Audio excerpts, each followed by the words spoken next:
IAS IPS बनने का सपना लाखों युवाओं का होता है और वे एग्जाम क्लियर करने के लिए जी तोड़ मेहनत करते हैं, जिनमें से कुछ सफल हो जाते हैं और कुछ बार बार अटेम्प्ट्स देते रहते हैं और एग्जाम क्लियर नहीं कर पाते।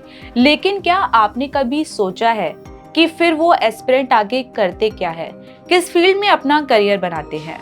आज के इस वीडियो में हम जानेंगे कि कैसे हारा हुआ यूपीएससी एस्पिरेंट अपनी जिंदगी की नई शुरुआत कर सकता है और यूपीएससी तैयारी का फायदा किन फील्ड में उठा सकता है। दोस्तों, जब एक यूपीएससी एस्पिरेंट एग्जाम क्लियर नहीं कर पाता तो लोग उसे एक असफल व्यक्ति के रूप में देखते हैं, लेकिन वो वास्तव में एक हारा हुआ व्यक्ति नहीं होता, बल्कि मुकद्दर का सिकंदर होता है, जो जिंदगी को एक आम इंसान से ज्यादा बेहतर बनाने की ताकत रखता है।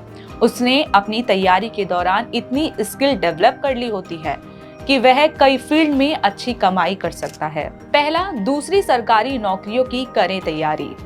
अगर एस्पिरेंट यूपीएससी सिविल सर्विसेज की परीक्षा क्रैक नहीं कर पाते हैं तो उनके पास कई सरकारी नौकरियों के ऑप्शन होते हैं और आप भी अगर उनमें से एक है तो आप राज्य पीसीएस, एसएससी, आरआरबी, आरबीआई और सीएपीएफ जैसी परीक्षाओं में शामिल हो सकते हैं। ये परीक्षाएं थोड़ी आसान होती हैं और प्रतियोगिता का स्तर यूपीएससी सिविल सेवा परीक्षाओं की तुलना में काफी कम होता है। पॉलिसी एनालिस्ट, यूपीएससी की तैयारी करने वाले लोग नीति विश्लेषक यानी कि पॉलिसी एनालिस्ट की भूमिका आसानी से निभा सकते हैं।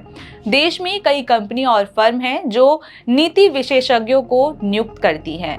ऐसे में आपके लिए ये बढ़िया विकल्प हो सकता है जहां आपको एक अच्छा पैकेज मिल सकता है। इंटरनेशनल रिलेशन स्पेशलिस्ट, यदि आप उन लोगों में से हैं जिनकी international relation, foreign policy analysis में गहरी रुचि है, तो आप एक अंतर्राष्ट्रीय संबंध विशेषज्ञ यानी कि इंटरनेशनल रिलेशन स्पेशलिस्ट के रूप में करियर बना सकते हैं।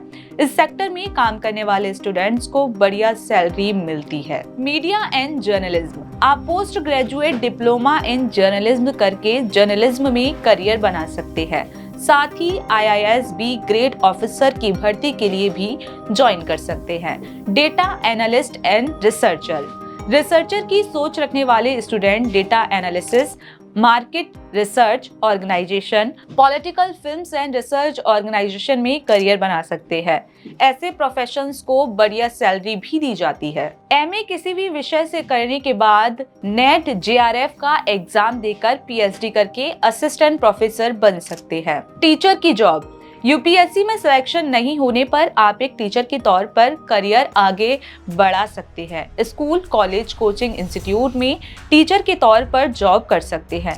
इसके अलावा डिजिटल प्लेटफॉर्म के जरिए आप यूपीएससी या अन्य किसी कॉम्पिटिटिव एग्जाम की तैयारी के लिए खुद का चैनल शुरू कर सकते हैं या फिर किसी ऑनलाइन प्लेटफॉर्म को ज्वाइन कर सकते हैं। आज के इस वीडियो में इतना ही। फिर होगी आपसे मुलाकात एक नई वीडियो और एक नए विषय के साथ।